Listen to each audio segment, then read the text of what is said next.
Ola from Barcelona. Today, ipapasyal ko kayo. Kasi palagi na lang tayo nagtatrabaho. Dapat balance, girl. Kaya today, dadalhin ko kayo sa Besalú, isang medieval town na located sa province of Girona, Catalonia, Spain. Isang oras lang ang layo sa bahay namin. Dahil umalis kami sa bahay nang hindi nag-aalmusal, ito na mga anak ko sa kotse. Ayan, malapit na tayo. Madali lang pumunta dito. Bili ka lang ng ticket papuntang Spain, tapos ayun.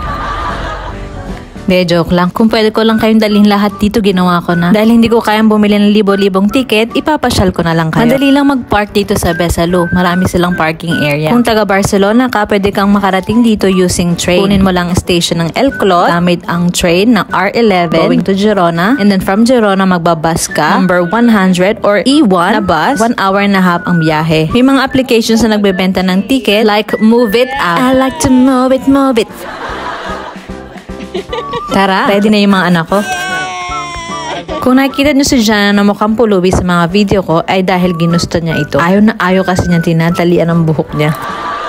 Monday ngayon dito, walang pasok ang mga bata, holiday na naman. Kung tatanungin nyo kung ano pinakamagandang trabaho dito sa Spain, tingin ko teacher. Kasi dami nila holiday. Anyway guys, ang Besalú isa sa pinakamaganda at pinaka-well-preserved medieval architecture dito sa Spain. Kung mahilig ka sa Disney o mga fairy tales, puntahan mo to kasi talagang mararamdaman mo na para kang prinsesa dito. Magsuot ka ng dress or gandahan mo yung outfit mo. Picture perfect talaga itong lugar na ito. Kung nakikita nyo may hagdan papunta doon sa baba, sa ilog. Hindi ko alam kung pwede kang maligo dyan, pero siguro pwede mong basain yung paa mo. Ang bridge na ito tinatawag nila na Pont de Besalú. Dati kapag winter nag-i-snow dito. Sobrang ganda siguro no kapag puno ng snow ang lugar na ito. Winter pa rin ngayon pero dahil sa climate change mainit-init today. More or less 2,500 daw ang population nila dito. Wala kami masyado nakikitang tourist today. Siguro kasi maaga kami dumating dito. Marami kang pwedeng bisitahin. Pero sa view pa lang dito sa bridge sulit na sulit na. Mabato ang daan at maraming hagdan. Kaya isasuggest ko na mag-rubber shoes na lang kayo. Marami kang makikitang souvenir shop dito. Mura rin yung mga binibenta nilang souvenirs. And karamihan ay mga handmade. Dahil Monday ngayon, puro souvenir shop lang yung bukas. Pero ilang coffee shop na nakikita ko na open. Pero asahan mo yung mga restaurants at iba pang establishments ay sarado. So naglakad-lakad na lang kami dito. Later pupuntahan namin ng isang small town pa na tinatawag na Olot. Papunta talaga kami ng Olot today para bisitahan ng isang bulkan. Pero dahil nadadaanan lang namin ito, tumigil muna kami dito. Pang-apat na beses ko na nabisitahin itong lugar na ito. Every time na pumupunta ako dito, umaakit talaga ako sa silya na ito. Kasi iniisip ko pagtanda ko, hindi ko na ito magagawa. Kaya sinusulit ko na habang bata pa. Ang problema nga lang, nahihirapan akong bumaba. Pero hindi problema yan dahil to the rescue palagi ang prinsipe ko. Maraming hagdan ka makikita papunta doon sa ilog. Kailangan mong bumaba doon. Maraming ducks at isda na makikita. May ilan-ilan din tao doon na naglalakad.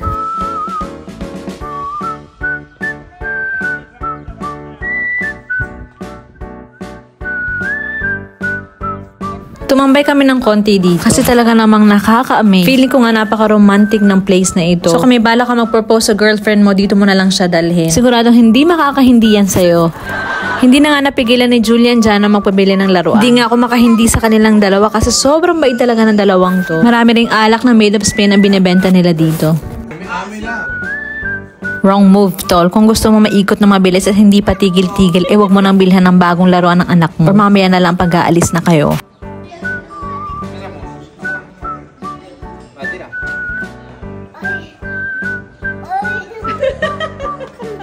Tawang-tawa ako kay Jana. Ito nga pala ang main square. At dito sa main square, may matatagpuan kang simbahan. At maraming coffee shop. Ang main square nito ay tinatawag nila na Plaza de la Libertad. Hindi ko alam kung ilang simbahan na meron sila dito, pero 3 yung nakita ko. Ang San Pera, San Vicente at San Martin. Meron din kastilyo dito sa taas ng bundok, pero hindi na namin napuntahan. Marami ring museums kung saan pwede mong malaman ang history ng mga Jewish na tumira dito noong unang panahon. Siya nga pala, naging filming location din pala ito ng Game of Thrones. Gutom na naman si Jana, ewan ko ba may ahas yata sa tiyan to.